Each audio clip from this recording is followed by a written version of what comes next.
Praise the Lord. இந்த நாளுக்கான வேத வசனம் ஏசாயா 66:9. பெற பண்ணுகிறவராகிய நான் பெற செய்யாமல் இருப்பேனோ என்று கர்த்தர் சொல்லுகிறார்.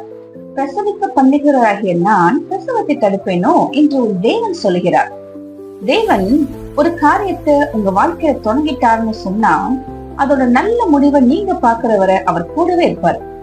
ஒரு பிரசவம் எப்படி வலியும் கஷ்டமும் நிறைஞ்சதோ அதே போல இப்போ நீங்க உங்க வாழ்க்கையில சந்திக்கிற கஷ்டங்களும் ஒரு வகையில பிரசவ வேதனை தான். ஆனா இதோட முடிவு உங்க கையில வரும்போது நீங்க பட்ட கஷ்டங்கள் எல்லாமே உங்களுக்கு மறந்து போகும். எந்த பிரசவமும் 2-3 நாள்ல முடியறது இல்லை.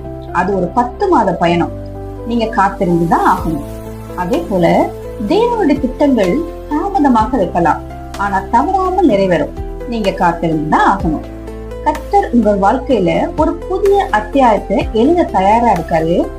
காத்திருந்து அதை பெற்றுக்கொள்ளுங்க. விசுவாசிக்கிறவங்க ஒரு ஆமீன் சொல்லாமா?